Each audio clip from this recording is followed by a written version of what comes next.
पिछड़े वर्ग के संगठन सामाजिक न्याय मोर्चा ने आज गुरुग्राम के सेक्टर 4 के वैश्य धर्मशाला में एक सम्मान समारोह का आयोजन किया, जिसमें पिछड़े समाज से भाजपा के टिकट पर छत्तीसगढ़ से विधायक बने रितेश सेन ने शिरकत की। इस सम्मान समारोह का मुख्य उद्देश्य पिछड़े समाज को समाज के मुख्य धारा में जोड़कर राजनीतिक हिस्सेदारी हासिल करना है। इतना ही नहीं, पिछड़े समाज में कुंठित लोगों का हौसला अफजाई कर आने वाली पीढ़ी को शिक्षा के जगत में जोड़कर उन्हें आगे बढ़ाना है।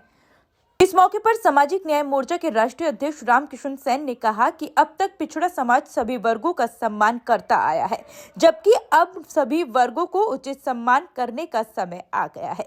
वहीं अगर पिछड़े समाज का कोई भी बच्चा अगर आगे पढ़ाई लिखाई करना चाहता हो या फिर किसी भी क्षेत्र में आगे जाना चाहता हो और किसी कारणवश कोई भी परेशानी हो रही हो तो विधायक रितेश सेन से संपर्क कर सकते हैं। भाजपा विधायक ने समारोह के दौरान मंच से ही अपना पर्सनल मोबाइल नंबर साझा किया और उनसे जरूरत के समय संपर्क करने का आग्रह भी किया। पिछड़े वर्ग के सम्मान समारोह के मौके पर गुरुग्राम के सेक्टर 12 दादा सिंगा चौक के पास एक कपूरी भवन का भी उद्घाटन किया गया, जिसमें पिछड़े समाज के बच्चों को अच्छी तालीम के साथ साथ जरूरतमंद महिलाओं को सक्षम बनाया जाएगा। भारत रत्न जननायक कर्पूरी ठाकुर जी जो पिछड़ों, दलितों, शोषितों के मसीहा थे, उनकी जो अभी भारत सरकार ने जो भारत रत्न दिया है, उसी सिलसिले में हमारे विधायक जीत के आए हैं छत्तीसगढ़ से, उनका सम्मान समारोह और भारतीय जनता पार्टी के हम धन्यवाद करते हैं। इसी सिलसिले में हमने इस प्रोग्राम का आयोजन किया है।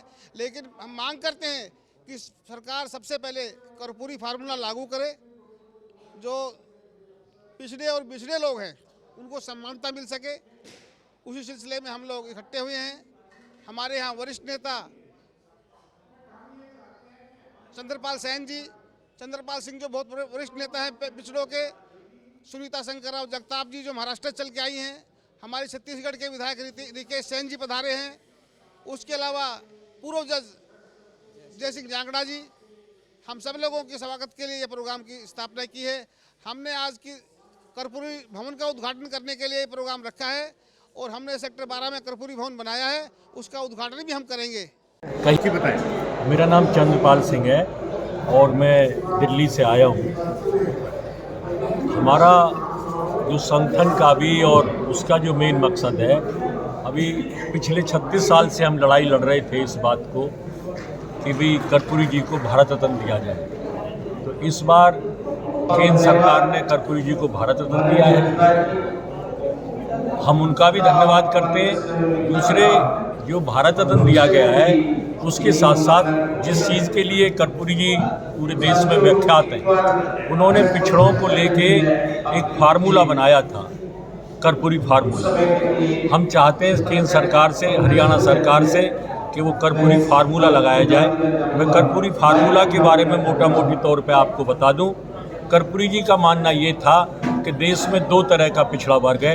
एक वो पिछड़ा वर्ग है जो भूमि से संपन्न है, लाठी से संपन्न है, जैसे जाट, गुजर, अहीर, लोधी, कुर्मी। और दूसरा जो पिछड़ा वर्ग है वो जो हाथ का दस्तकार है, नाई है, कुम्हार है, लोहार है, बढ़ई है, सुनार है। ये जो अति पिछड़ा नाम उन्होंने दिया, एनेक्चर 1 और एनेक्चर 2 बनाया। इस वर्ग के लिए उन्होंने 1978 में जब वो बिहार के मुख्यमंत्री बने तो जो एक फार्मूला दिया, उस फार्मूले को केंद्र सरकार लागू करे। उसमें जो पिछड़ा वर्ग है, ये 4-5 जो मोटी जाति हैं, इनके अलावा जो नीचे का जो अति पिछड़ा वर्ग है, उसके लिए हम अपनी उसमें हिस्सेदारी चाहते हैं। और वो ना केवल दाखला में और रिजर्वेशन नौकरी में हो, वो लोकसभा में हो, प्रदेशों की विधानसभा में हो, विधान परिषद में हो। इस वर्ग के लोग पैसे से गरीब हैं, संख्या में उन्हें कम आंका जाता है, अकेले उनकी संख्या कम है, लेकिन यदि वो पूरा अति पिछड़ा वर्ग मिल जाता है तो इस देश की 39 से 45% वो जातियां हैं। अभी कुछ दिन पहले बिहार सरकार ने जो आंकड़ा दिया उसमें 45% अति पिछड़ा वर्ग की काउंटिंग हुई है और अति पिछड़ा 45% को हटा के कोई भी सरकार नहीं बन सकती।